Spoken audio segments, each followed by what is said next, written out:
Nanak says, holy are they who by Guru's guidance contemplate on the Lord God. By ritual acts, serenity is not produced, and without serenity, doubt does not go. Doubt does not go by any contrivance.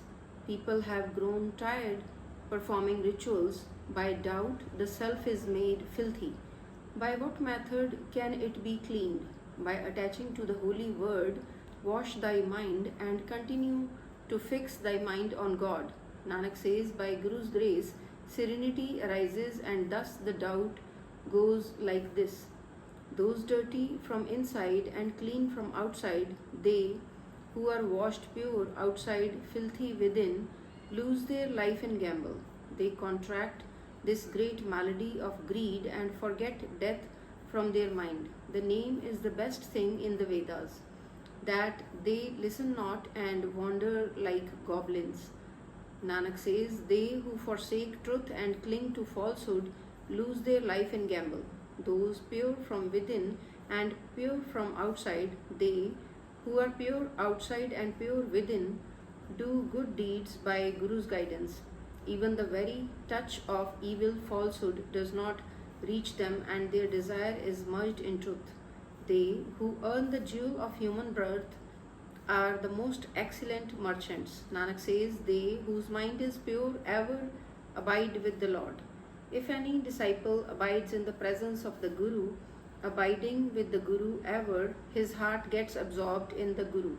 He meditates on the Guru's feet from his heart and contemplate him in his mind. By renouncing his ego, he ever remains towards the Guru.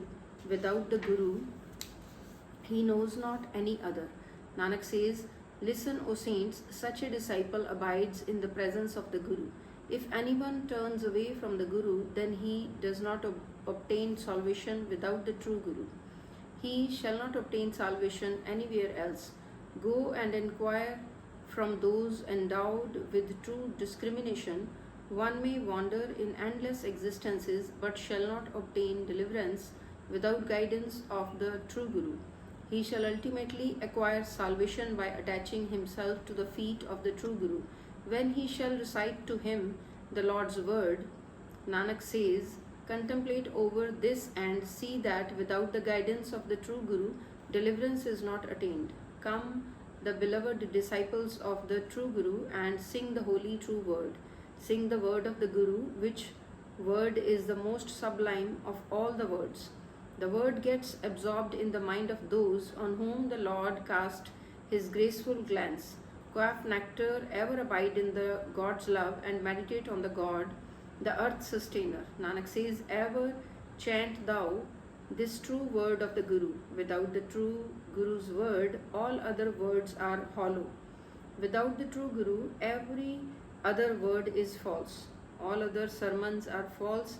False are the utterers, false the listeners, and by the raw minds enunciated. With their tongue they ever utter the Lord God's name, but they do not realize in the least what they say. They whose mind is lured by mammon continue reciting fluently and mechanically. Nanak says, without the true Guru's word, all other gospel is hollow. The Guru's word is a jewel which is studded with diamonds. He whose mind is attached to this jewel of the word comes to enshrine love for the true Lord. The word comes to enshrine love for the true Lord. The Lord himself is the jewel and himself ruby. He himself grants realization to whom he pleases. Nanak says, the word is a jewel studded with diamonds. Himself creating mind and matter, the Creator subjects them to his command. The Lord enforces his order. He himself sees all. By guidance of the Guru, he makes some rare one realize him. Such one snaps his bonds, obtains emancipation, and enshrines the Lord's name in his mind. He whom the Lord himself makes holy becomes so and fixes his love on the one Lord. Nanak says, God himself is the creator and himself grants the realization of his order. The Simritis and Shastras discriminate between good and evil. but do not know the essence of real thing. Without the Guru, they know not essence of reality, none knows. The world is asleep in three qualities and doubt, and in slumber its night life passes away. By the Guru's grace, only those mortals keep awake in whose mind the Lord abides and who utter the nectar word. Nanak says he alone obtains the essence who night and day remain merged in the Lord's love. He passes his life awake. Why should we forget him from our mind, who cherishes us in the womb of the mother? Why should we forsake from our mind such a great bestower, Lord, who procures us sustenance in the midst of fire? Nothing can harm him whom the Lord blesses with his love. His love he himself makes man embrace. By the Guru's grace, he is ever contemplated. Nanak says, such a great bestower, Lord, why should we forget him from our mind? As is the fire within the womb, so is the fire of mammon outside. Fire of the worldly valuables and of womb are all the same. The Creator has set up this play. When it pleases him, then the creature is born and family is well pleased.